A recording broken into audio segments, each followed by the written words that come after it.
வணக்கம் பிரதர். வணக்கம். ஆக்சுவலாக வந்து நம்ம இன்னைக்கு ஒரு வீடியோ பார்த்துருந்தோம். அதாவது ஒன் இந்தியா யூடியூப் சேனல் பற்றி தானே பேசுறீங்க? கரெக்ட். ஆக்சுவலாக ஒன் இந்தியா என்கிற ஒரு யூடியூப் சேனலில் கோட்டீஸ்வரன் ஒரு ஜேர்னலிஸ்ட் வந்து நம்ம விஜய் அவர்களை பற்றியும் ரொம்ப வேகமாக இருக்கீங்க. அதை ஆக்சுவலாக வந்து நம்ம அதை கொஞ்சம் பிரித்து பேசணும் அப்படிங்கிற ஒரு விஷயத்துல. அதாவது என்னன்னா, என்னோட பார்வை ஃபர்ஸ்ட் அந்த வீடியோ அந்த விஷயத்தோட அப்சர்வேஷன் நான் ஃபர்ஸ்ட் சொல்லிடுறேன். அதாவது என்னன்னா, உண்மையிலே கோட்டீஸ்வரன் அவர்களுடைய சில கருத்துக்கள் வந்து ஒரு விஷயத்த ஒரு குற்றச்சாட்டை மட்டும் முன் வச்சு இன்னொரு அஜெண்டாவை கொண்டு போய் சேர்க்கக்கூடிய ஒரு ஒரு ஒரு பார்வையில தான் நான் பார்க்குறேன். அதாவது என்ன நான் எப்படி பார்க்குறேன், ஒரு நரேட்டிவ் எப்படி செட் பண்ணுறாங்கன்னா, இந்த விஜய்க்கு கட்சிக்காரங்களே ஃபுல்லாக குரங்கு கூட்டம் தான். நீ ஃபுல்லாக விஜய் உனக்கு கொள்கையே கிடையாது, ஒன்றும் கிடையாது. உண்மையிலே அந்த கட்சிக்கு கொள்கை இருக்கிறதுங்கிறது 90% பசங்களுக்கு இல்லைங்கிறது நம்ம ஒத்துக்க வேண்டிய விஷயம் தான். கொள்கை என்னன்னு தெரியாது, கோட்பாடு என்னன்னு தெரியாது அப்படிங்கிற ஒரு விஷயம். அதுக்காக கொள்கை வச்சிருக்கிற கூட்டம் எல்லாம் திராவிட கூட்டம் எல்லாம் நல்லவன் எல்லாம் கிடையாது. அது வந்து அடங்கமறு அத்துமீறின்னு சொல்லிட்டு இல்லை நான் சொல்லி முடிச்சேன். அடங்கமறும் அத்துமீறின்னு சொல்லிட்டு ரோட்ல போறவங்களை அடிக்கிற கட்சியாக தான் இருக்காங்க. அதுக்காக வந்து இது கொள்கையே இல்லாத கூட்டம், குரங்கு கூட்டம், டிரான்ஸ்ஃபார்மர்ல ஓடுற கூட்டம் அப்படிங்கிற மாதிரி ஒரு சித்தரிச்ச ஒரு பார்வையா ஒரு கார்னர் பண்ற மாதிரி எனக்கு ஃபீல் ஆச்சு. ஆக்சுவலா நான் வந்து ஒரு பொதுவான பார்வையில தான் நான் பேசுறேன். இந்த கட்சிக்காரன் அந்த கட்சிக்காரன்லாம் சொல்லலை. எனக்கு வந்து ஒரு அப்சர்வேஷன் வந்து இந்தந்த குற்றச்சாட்டுகளை முன் வச்சிருக்காரு, சரி ஓகே ரைட்டு. அப்போ ஏன் மைனஸை பேசல? ஆளுங்கட்சி சைடில் இருக்கிற மைனஸை ஏன் இவர் பேச தவறிட்டாருங்கிற ஒரு விஷயம். 4 குட்டி பசங்களை கூட்டு ரூமில் உட்கார வச்சுட்டு நீங்கள் ஒரு விஷயத்த அஜெண்டாவை ஃப்ரேம் பண்ணி திணிக்கணும்னு நினைக்கிறது, அந்த பசங்க ஏதோ பேசுறானுங்க, பேசின விஷயத்த வந்து அந்த பசங்க பேசுகிறத அப்படியே ஒரு ஒரு இதுதான் ரைட் அப்படிங்கிற ஒரு விஷயத்தில் கொண்டு போய் சொல்கிறது வந்து ஒரு விஷயத்த திணிக்கிறது மாதிரி எனக்கு ஃபீல் ஆச்சு. ஆக்சுவலாக நீங்களும் அதை பார்த்துருப்பீங்க, உங்களோட அப்சர்வேஷன். கண்டிப்பாக அவர் 50-50 தான் நான் சொல்லுவேன். ஏன்னா அவர் சொன்ன கருத்து கொஞ்சம் டெப்த்தாக அவர் ஆராய்ச்சி பண்ணி சொல்லியிருக்காரு. இருந்தாலும் நீங்கள் சொல்கிற மாதிரி திருப்பியும் டிஎம்கே சைடு எடுத்துக்கிறாருன்னு பார்த்தா லைட்டாக இருக்குது. ஒருவேளை அவரு நியாயம் தானே சொல்கிறாரு. நான் நியாயமான விஷயம் தான். அவர் வந்து ஒரு விஷயத்த ஃபர்ஸ்ட் போலீஸ் மேலே ஏன் எங்களுக்கு நம்பிக்கை இல்லை அப்படிங்கிற ஒரு விஷயத்த வந்து ஒரு பையன் கேள்வியே முன்னாடி அது கொஞ்சம் சின்ன பிள்ளைத்தனமா உண்மையிட்ட கேட்டாரு சில क्वेश्चंस. இல்ல சின்ன பிள்ளைத்தனமா இல்ல, எல்லா கேள்விகளுமே லைக் வந்து அப்படிதான் இருந்துச்சு. அவர் என்ன பேசியிருப்பாருன்னா, சரி ஓகே ஆளுங்கட்சி இந்த பக்கம் திமுக அதிமுக இருக்காங்கன்னா அங்க வந்து மாவட்ட செயலாளர், ஒன்றிய செயலாளர், பேரூர் செயலாளர், வட்ட செயலாளர், வார்டு கவுன்சிலர், லொட்டலிஸ்ட்னு பல பதவிகள் இருக்கும். ஸோ அங்க இருக்கிறனால அதே மாதிரி நீங்க உங்க வீட்டுல வந்து வாட்ச்மேனா வச்சிருப்பீங்க, நாய் வச்சிருப்பீங்க பாதுகாப்புக்கு. ஸோ இவங்க எல்லாம் இருக்கும்போது அப்போ நான் வீடை திறந்து போட்டு போகலாமா, போலீஸ் இருக்காங்க அப்படின்னு சொல்லிட்டு, அப்போ நீங்கள் இதை வச்சிருக்கணும் இல்லை அப்படிங்கிற மாதிரி. அப்போ இந்த வீட்டில் வாட்ச்மேன் இல்லை, நாய் இல்லைன்னு சொல்லிட்டு சென்ஸ் பண்ண வேண்டியது பொறுப்பு யாருக்கு?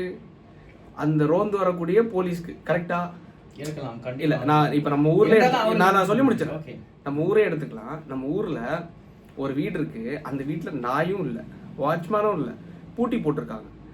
அவங்க வந்து அந்த வீட்டில் வந்து எதுவுமே இல்லைங்கிறத சென்ஸ் பண்ண வேண்டிய பொறுப்பு யாருது? காவல்னு சொல்லிட்டு ஒரு வண்டி போகல, அந்த வண்டியோட பொறுப்பு.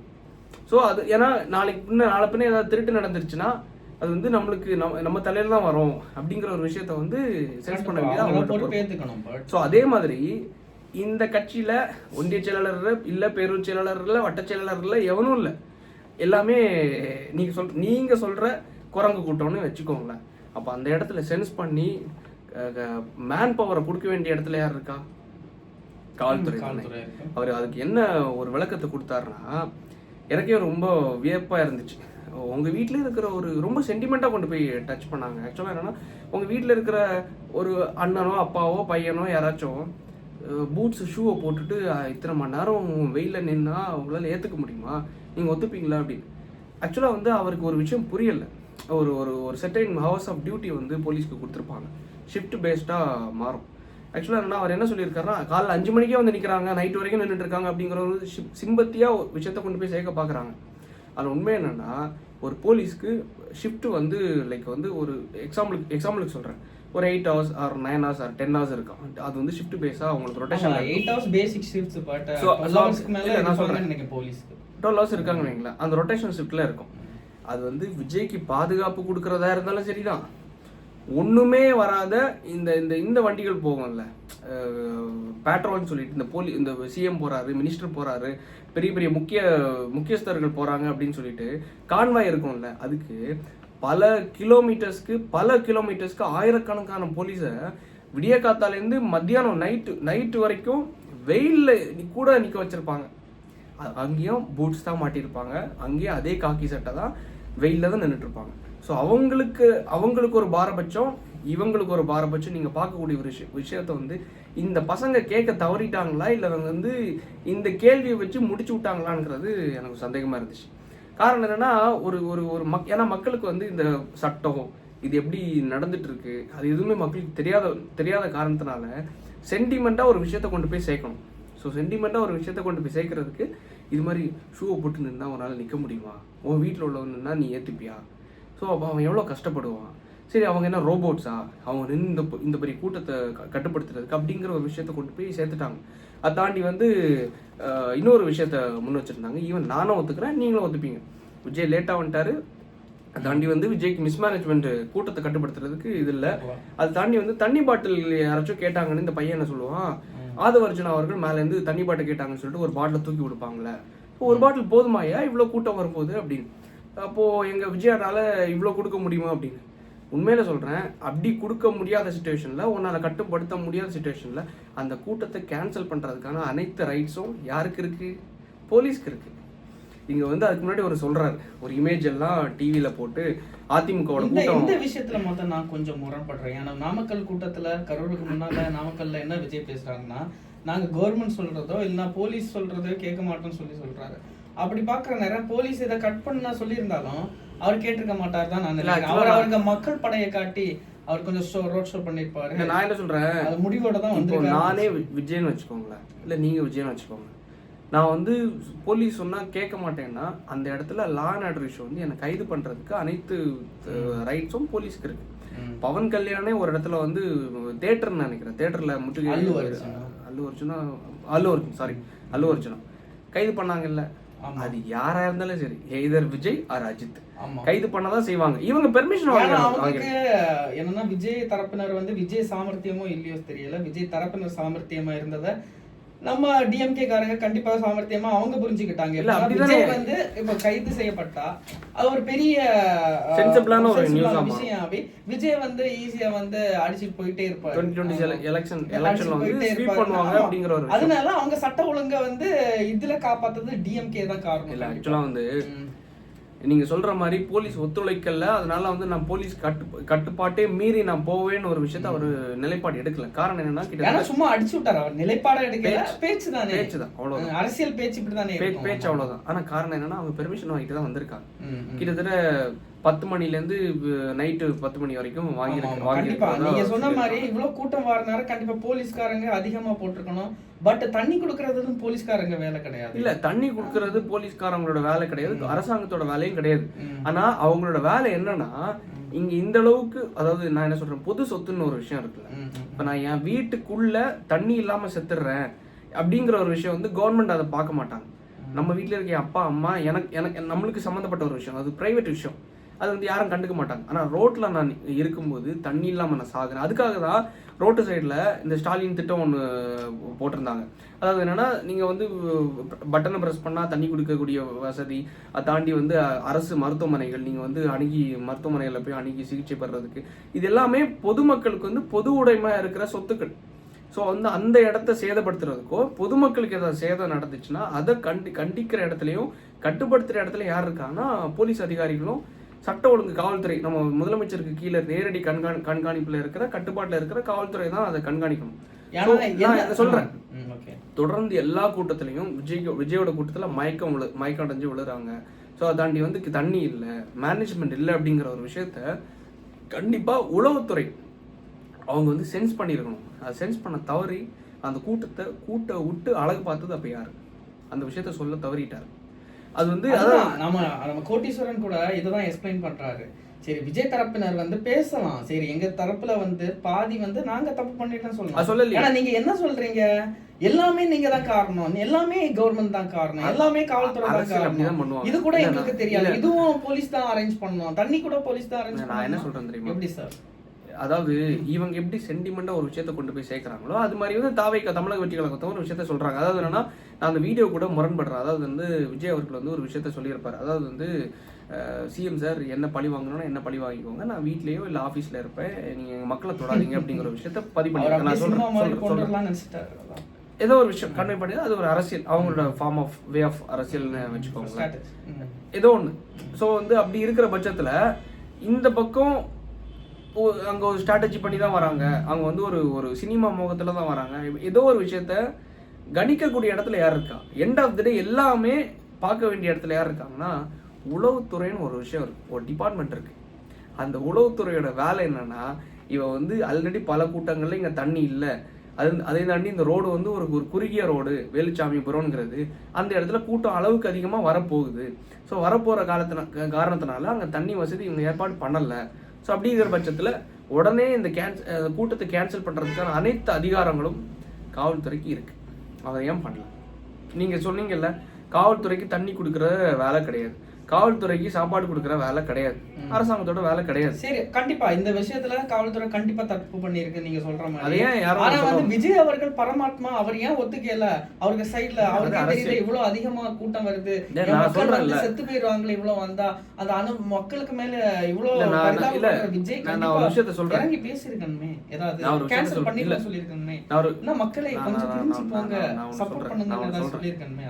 அதாவது என்னன்னா, ஒரு அரசியல் கட்சியோட தலைவர் வந்து பெர்மிஷன் வாங்குவாங்க, எல்லாத்தையும் வாங்கிடுவாங்க. காரணம் என்னன்னா, காவல்துறை வந்து சட்ட ஒழுங்கு எல்லா கடமையும் செய்யற பட்சத்துல தான் அவங்க வந்து நம்மளுக்கு பெர்மிஷன் கொடுத்துருக்காங்க. ஸோ அங்க எல்லாமே கரெக்டா இருக்கிற பட்சத்துல தான் நம்ம அங்க வரோங்கிறது.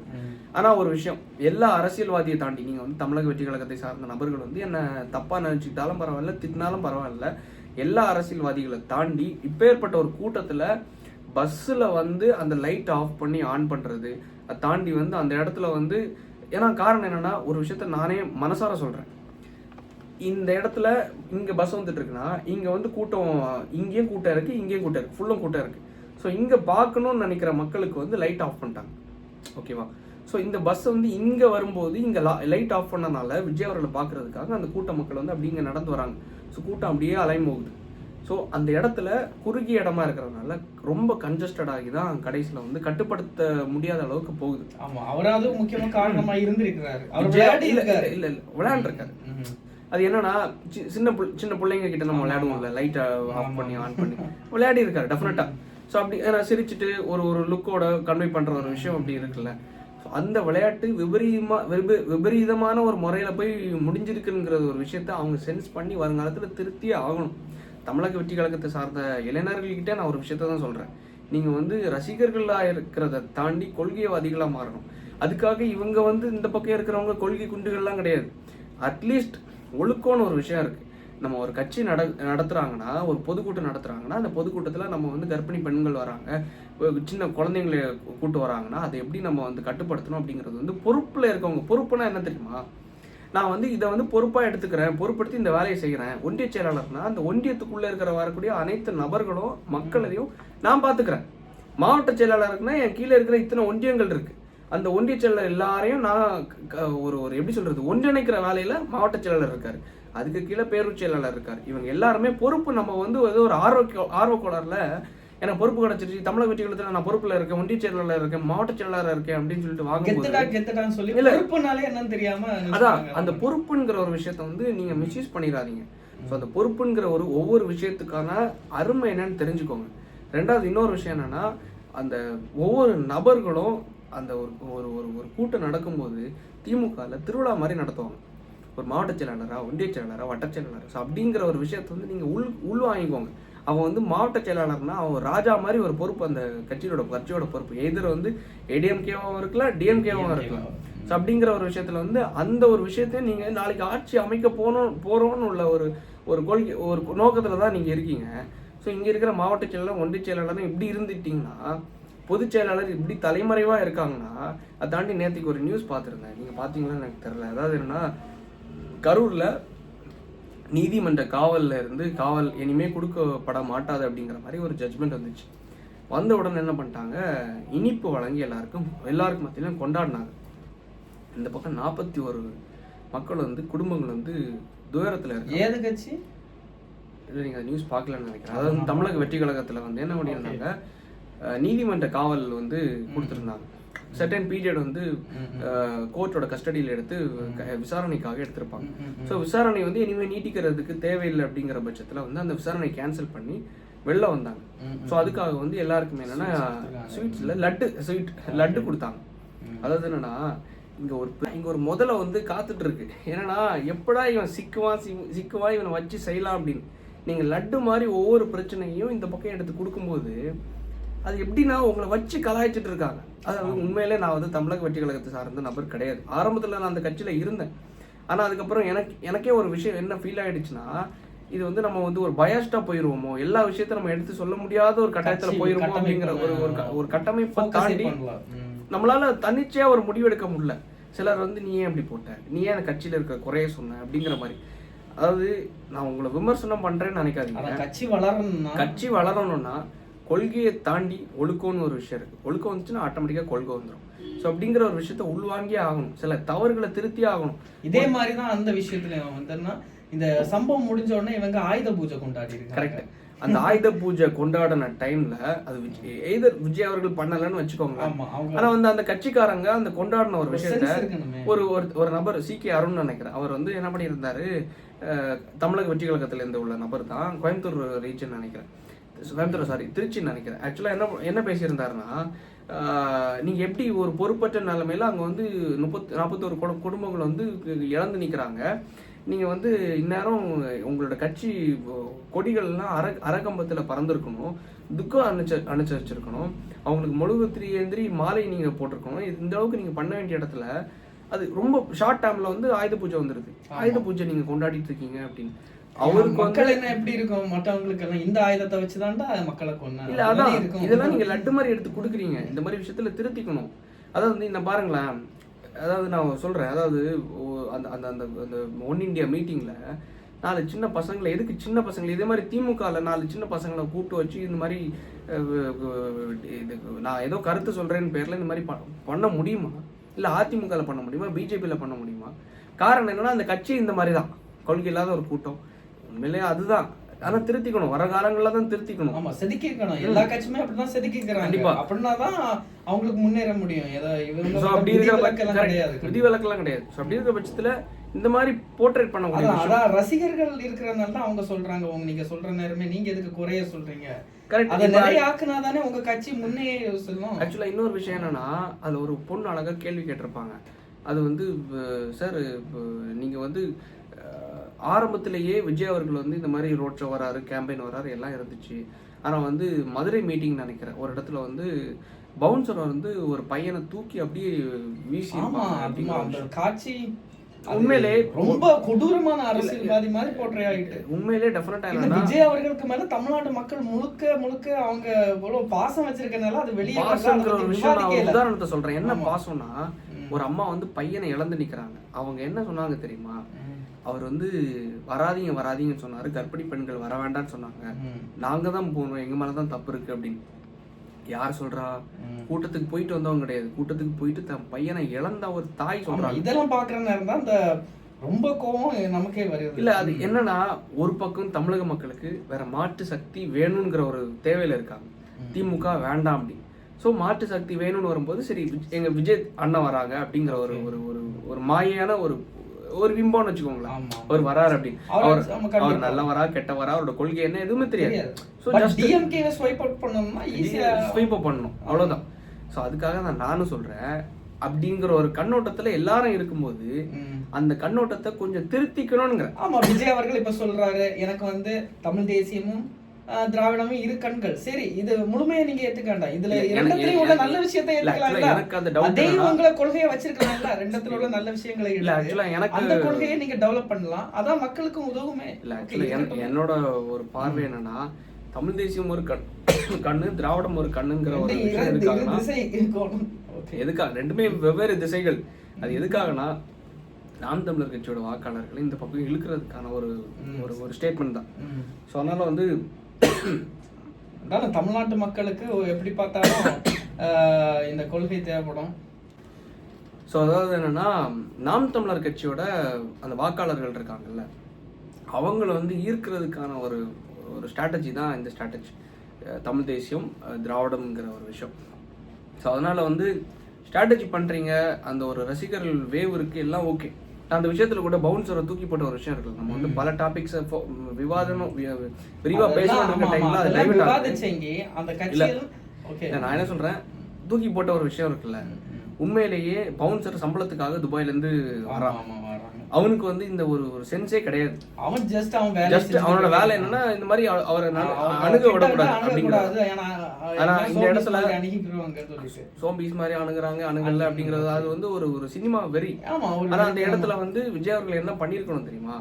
என்னோட பார்வையில் நான் என்ன சொல்றேன், தடுத்து நிறுத்த வேண்டிய இடத்துல அவர் கிடையாது, கட்சிக்காரங்களை வந்து அப்படி கொண்டு வந்திருக்கணும். ஆமா, அந்த இடத்துல ஏதாவது பாதுகாப்பு கட்சிக்காரங்க வந்திருக்கலாமே. அதான் எனக்கு சந்தேகம். மற்ற கட்சிகள் அப்படிதானே நடக்குது. மற்ற கட்சிகளை நீங்க பாத்தீங்கன்னா ஒரு ஐடி கார்டு போட்டிருப்பாங்க. இந்த ஐடி கார்டு போட்டு இவனுக்கு என்ன பொறுப்பு, இவன் என்ன பண்ணணும், இவன் வாலண்டியரா அப்படிங்கிற ஒரு விஷயத்த அப்படி அந்த அளவுக்கு ஆர்கனைஸ் பண்ற ஒரு கட்சி அதை தான் பண்ணுவாங்க. ஆமா, ஈவன் சப்போஸ் இப்போ வந்து அது விஜய் கட்சியில உள்ள ஆளாட்டு இருந்தீங்க, சரி இவங்கெல்லாம் நம்மள மாதிரி பட்டவங்க தான், பசங்க வெறியில இருக்காங்கன்னு சொல்லிட்டு தம்பி ஒதுங்குங்க அதே மாதிரி ஒரு விஷயத்த வந்து எரிஞ்சிருக்க மாட்டாங்க, இன்ஸ்ட்ரக்ட் பண்ணியிருக்கணும். அதாவது நான் என்ன பாக்குறேன்னா, அதை தாண்டி வந்து இன்னொரு விஷயம் சொல்லியிருந்தாங்க, போலீஸோட மேன் பவர் பத்தலைன்னா நாளைக்கு வந்து அஜித் விஜயை தாண்டி அஜித், தனுஷ், ரஜினி யார் வந்தாலும் இந்த அளவுக்கு மேன் பவர் போலீஸ் எல்லாம் கொடுக்க முடியாது அப்படிங்கிற ஒரு விஷயத்த சொல்லியிருந்தாங்க. உண்மையிலேயே இந்த வயசான ஒரு தாத்தா சொல்லுவாங்க, பசங்களா கேட்டுக்கோங்க அப்படின்னு.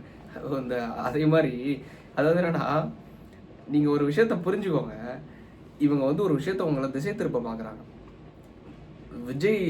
அஜித், ரஜினி கிடையாது, ஈவன் விஜயா இருந்தாலும் சரி, பெர்மிஷன் வாங்காம ஒரு கூட்டத்தை போட்டா கைது பண்ணதான் செய்வாங்க.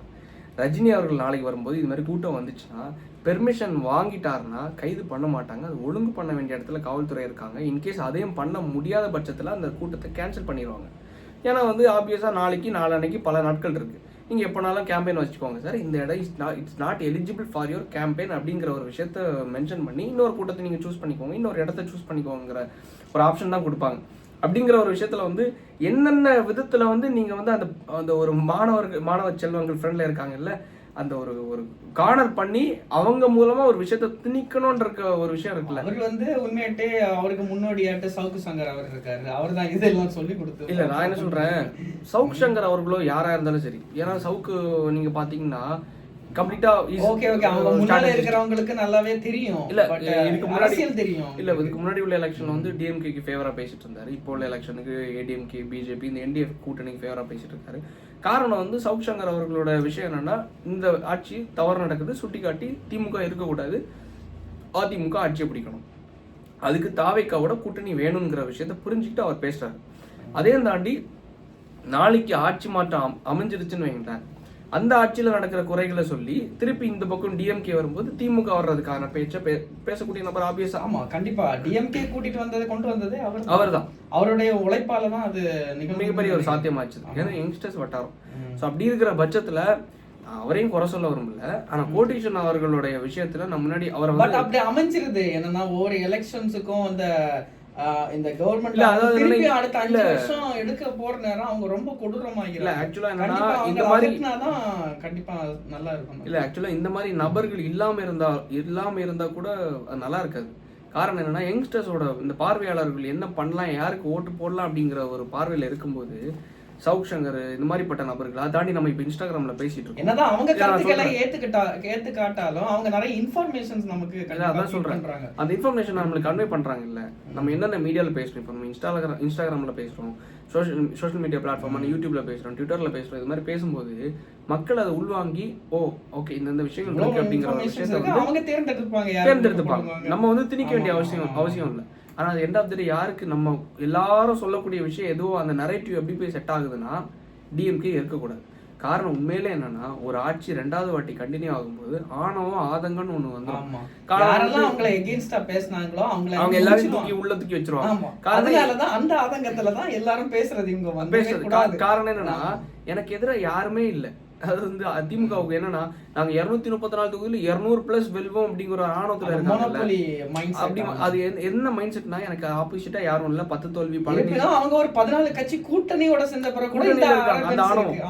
அதாவது 10 தோல்வி பழனிசாமின்னு சொல்லிட்டு ஒருத்தர் சொல்லிட்டு இருக்காரு. இன்னொரு பக்கம் என்னன்னா, நாம் தமிழர் கட்சியோட தலைவர் சீமான் அவர்களை வந்து இந்த விஜயலட்சுமி பிரச்சனை அவர் ஒரு பக்கம் இது ஓரங்கட்டப்பட்டாரு. அதை தாண்டி வந்து என்டிஏ கூட்டணி அது ஒரு பக்கம் அப்படிங்கிற ஒரு விஷயம் இருக்கும்போது இவருக்கு வந்து ஒரு பெரிய ப்ளஸ் ஆயிடுச்சு. இவங்களுக்கு இப்போ பயம் என்னன்னா இது எல்லாம் ஒன்று சேர்ந்துரும்னு ஒரு பயம்.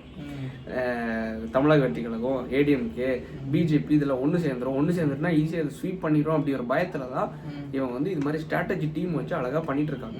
இன்டைரக்டா பண்ற ஒரு விஷயம் இப்ப நம்ம ஒத்துக்கிறோம்ல. ஒரு காலத்துல கலைஞர் கூட அவரே யூகம் பண்ணுவாரு. இப்ப பார்த்தா ஒரு 400 கோடி ரூபாய் செலவு பண்ணி பிரசாந்த் கிஷோரை வந்து யூஸ் பண்றாங்க. கரெக்ட். அது பெரிய ஸ்ட்ராட்டஜிஸ். என்னது மக்களை எப்படிரா உங்களுக்கு ஓட்டு போட வைக்கிறது, எப்படி இங்க இந்த தொகுதியில என்ன ஜாதி மக்கள் இருக்காங்க, இந்த தொகுதியில என்ன மத மக்கள் இருக்காங்க, அப்ப இங்க யாரை போடுறது, யார ஆளை போடுறது, இது ஜஸ்ட் பியூர் ஸ்ட்ராட்டஜி பண்றாங்க. என்னதான் நோக்கம்? 400 கோடி ரூபாய் கொடுத்து உங்களுக்கு உழைக்கவா வராங்க? இல்ல நான் என்ன சொல்றேன், தலைவர்கள் இப்போ வர அப்கமிங் டேஸ்ல வந்து ஒரு இன்கேப்பபிளா இன்னபிலிட்டியான தலைவர்களா இருக்காங்க. அவங்க சொந்த முடிவு கூட எடுக்க முடியல. ஈவன் நான் வந்து யாரை சொல்லுவேன்னா சீமான் அவர்களை தள்ளி, இந்த இடத்துல சீமான் அவர்களுக்கு நான் ஒரு ப்ளஸ் பாயிண்ட் கொடுப்பேன். சீமான் அவர்களை தள்ளி விஜய், ஸ்டாலின், எடப்பாடி அவர்களுக்கு கூட சரி ஓகே கிளை செயலரா பல இது அனுபவம் இருக்கிறதுனால சரி ஓகே அவர் கூட அதுல இருந்து இப்ப சீமான் அவர்களுக்கு ஒரு 10 பாயிண்ட் கொடுக்குறீங்களா, எடப்பாடி அவர்களுக்கு கூட சரி ஓகே ஒரு 7 பாயிண்ட்ஸ் கொடுக்கலாம், 7 கொடுக்கலாம். ஏன்னா சீமான் அவர்கள் வந்து 2009லயே அப்போவே ஸ்கிராட்ச்ல இருந்து தொடங்கி நான் வந்து திருமாவளவன் அவர்களோட வீடியோ எல்லாம் பார்த்திருக்கேன்.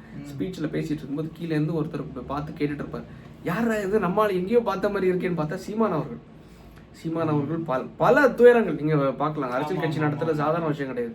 சீமான் அவர்கள் வாழ்ந்த காலம் யாருன்னா மெயின் ரவுடிகள் இருந்த காலம். கரெக்ட். கண்டிப்பா ஜெயலலிதா அம்மையார் இருந்த காலம். இப்ப நம்ம பேசிட்டு இருக்கிறது வந்து நார்மல் கிளவுன்ஸ் ஆட்சி பண்ணிட்டு இருக்காங்க. ஸோ அதனால வந்து இந்த அளவுக்கு நம்ம பேச முடியுது. ஜெயலலிதா அம்மையார் அவர்களோ கருணாநிதி அவர்கள் இருக்கிற காலகட்டத்தில் நம்மளால பேச முடிஞ்சதுன்னா உள்ள தூக்கி வச்சு நொத்திடுவாங்க. நம்ம அனுபவத்துல யாராச்சும் அவ்வளோ பயங்கர மைண்ட் ஸ்ட்ராங் இல்ல அப்படி உண்மையிட்ட அனுபவம் பெற்று வந்தவங்க. அதனால அவங்கள இன்னொரு ஆளு யாருமே டக்குன்னு போய் ஒண்ணும் இல்ல அதான் அப்படிங்கிற விஷயத்துல வந்து கெட்டவங்கள எனக்கு தெரியாது. பட் அவங்க ஸ்ட்ராட்டஜி அவங்க அப்படிங்கிற ஒரு விஷயத்துல வந்து இந்த பக்கம் சீமான் அவர்களுக்கு வந்து கண்டிப்பா உழைப்பு இருக்கு. ஏன்னா ஸ்கிராட்ச்ல இருந்து வராரு. எடப்பாடி அவர்கள் வந்து சரி கிளை செயலாளர், ஒன்றிய செயலாளர், மாவட்ட செயலாளர், அதை தாண்டி அமைச்சரா இருந்தாரு. பல அனுபவங்களுக்கு அப்புறமா கேபினெட்ல இருந்து பல பிரச்சனைகளை பார்த்துதான் ஒரு முதலமைச்சரா இருந்தனால சரி okay is one of the experienced காய்னு சொல்லலாம், எலிஜிபிள் காய். அப்படியே சொல்ல போனா முக ஸ்டாலின் அவரை விட ரொம்ப மேடை பேச்சாளர் எல்லாமே முக ஸ்டாலின் அவர்களை கம்பேர் பண்ணும்போது எவ்வளவோ மேல் அப்படிங்கிற ஒரு விஷயத்துல. ஏன்னா இப்ப இவங்க பரப்புறதுல எதை வச்சு இவங்க திமுகல பரப்ப முடியும்னு சொல்லுங்க. ஏன்னா உண்மையிலேயே இந்த பக்கம் வந்து ஒரு மிகப்பெரிய ஒரு கருப்பு ஒரு பக்கம் அதிமுகவோட 2016 இருந்து 21 காலகட்ட ஆட்சியில நான் சொல்றது என்னன்னா எல்லா ஆட்சியோட குற்றச்சாட்டையும் நம்ம சொல்லணும். கண்டிப்பா நான் சொல்றது என்னன்னா தூத்துக்குடியில 11 அப்பாவி மக்களை சுட்டு கொண்டாங்க. அந்த விஷயத்த வந்து நான் டிவியில பார்த்ததும் தெரிஞ்சுக்கிட்டேன்னு ஒரு விஷயம். உண்மையிலே நான் வந்து ஏத்துக்கக்கூடிய நபர் கிடையாது. ஆனா ஒரே ஒரு வருஷத்துல 11 மெடிக்கல் காலேஜஸ் கொண்டு வந்தாங்க அதிமுக ஆட்சி காலகட்டத்தில். 11 மெடிக்கல் காலேஜ் இவங்களால ஒண்ணு கூட கொண்டு வர முடியல. ஏன்னா அவங்களுக்கு நோக்கமே கிடையாது, அதான் கொண்டு வரலாம். இவங்களுக்கு நோக்கமே இல்லை. ஆனா எப்படி சொல்லி மக்களை ஏமாத்தலாம். அம்மையார் ஜெயலலிதா இருந்த போற கூட என்னன்னா அந்த அம்மா உணவகம் எல்லாத்தையும் கொண்டு வந்தாங்க விஷயங்கள். ஏன்னா பசியோட அருமை பசியோட அருமை தெரிஞ்சவங்களுக்கு தான் எல்லாம் தெரியும். அந்த மக்களுக்கு அந்த டைம்ல இலவச சைக்கிள் கொடுத்துட்டு இருந்தாங்கல்ல. இப்ப எல்லாத்தையும் நிப்பாட்டிட்டு இந்த பக்கம் தமிழிச்சை தங்கப்பாடி நேற்றுக்கு ஒரு ஹோட்டல்ல, ஒரு பெரிய ஸ்டார் ஹோட்டல்ல வந்து மிகப்பெரிய ஒரு சின்ன ஒரு ஃபங்க்ஷன் நடக்குது. அந்த ஃபங்க்ஷன்ல கிட்டத்தட்ட 20 கவர்மெண்ட் ஸ்கூல்ஸ்ல படிக்கிற பிள்ளைங்களுக்கு வந்து ஃப்ரீ சைக்கிள்ஸ் கொடுத்துருக்காங்க. ஸோ அப்போ எப்படி ப்ரொமோட் பண்றாங்க பாருங்களேன். இவங்களால அது பண்ண முடியாத இன்கேப்பபிளா இருக்கிறனால சின்ன சின்ன விஷயங்களை இவங்க சொல்லி வந்து மக்களை ஏமாற்றக்கூடிய இடத்துல தான் திமுக அரசாங்கம் இருக்காங்க. ஸோ அதனால அப்படி நம்ம பார்க்கும்போது விஜய் அவர்களோட நரேட்டிவ், இந்த விஜய் ஏடிஎம்கே இந்த பக்கம் இன்னொரு கூட்டணி வரக்கூடிய நரேட்டிவ் மிகப்பெரிய லெவலில் உடைக்கிறதுக்கும் பொதுமக்கள் நார்மல் மக்கள் பார்ப்பாங்கல்ல இந்த ஆட்சி எப்படிப்பட்ட ஒரு ஆட்சி அப்படிங்கிறது. அது வந்து இந்த மாதிரி சோஷியல் மீடியா பிளாட்ஃபார்ம் மூலமா அப்சர்வ் பண்ணக்கூடிய நபர்கள் பெருசா இருக்காங்க. இவங்க வந்து பார்க்கும்போது இந்த 4 சின்ன பசங்களை கூப்பிட்டு வச்சு இந்த மாதிரி ஒரு நரேட்டிவ் திணிக்கிறது வந்து மக்களுக்கும் கொண்டு போய் சேர்ந்துரும். அந்த விஷயம் வந்து எல்லா இடத்துலயும் அவர் டச் பண்ணியிருந்தாருன்னா நம்ம இன்னைக்கு பேச வேண்டிய அவசியமே இல்லை. ஜஸ்ட் ஒருதலை பட்சமா சென்டிமெண்டா 60% டிஎம்கேக்கு ஆதரவா இருந்திருக்கலாம். இல்ல அதான் என்னன்னா 40% ஏத்துக்கிறேன். அந்த 40% நானே ஏத்துக்கிறேன்.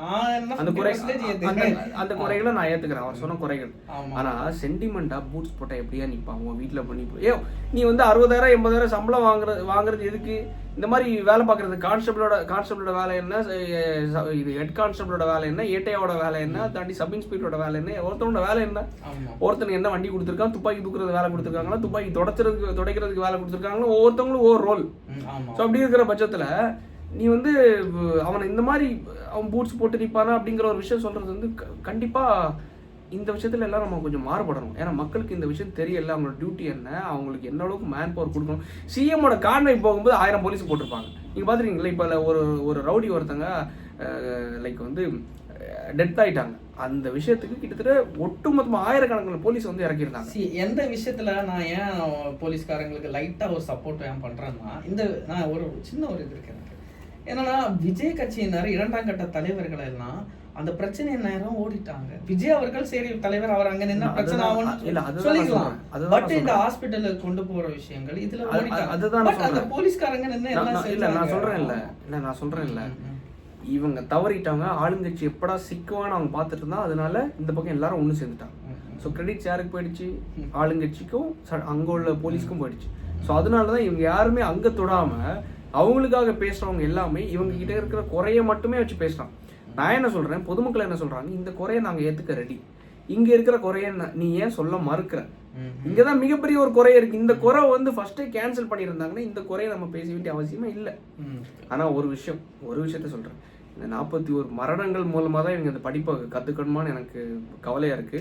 ஆனா இதுக்கப்புறமா இவங்க திருத்திக்கணும். திருத்தாத பட்சத்துல மக்களுக்கு வேற வழியே இல்லாம ஒரு கட்சிக்கு போய் ஓட்டு போடணும்னு உள்ள கட்டாயத்துல தள்ளப்படுவாங்கன்னு நான் இப்போ வந்து விஜய் அவர்களுக்கு லைட்டா எதிராக இருக்கேன்னா எனக்கு என்ன தோணுது, என்ன 41 பேரை பலி கொடுத்துதான் இவர் கட்சியை தொடங்குறாரா? அந்த பலி கொடுத்துதான் நம்ம இந்த விஷயத்தை கத்துக்கணுமான்னு உள்ள அவசியம் நம்மளுக்கு இல்ல.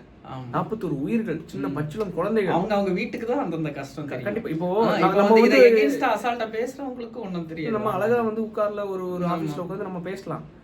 ஆனா ஒரு பையனை இழந்தவங்க 10 வருஷத்துக்கு அப்புறமாவும் என் பையனை நான் இன்னும் விஜய் கூட்டு போய் என் பையனை இழந்துட்டேன் அப்படின்னு சொல்லுவாங்க. இவங்களுக்கு என்ன வருங்காலத்துல வர சந்ததிகள் என்ன சொல்லுவாங்க, எப்படி சொல்லுவாங்க?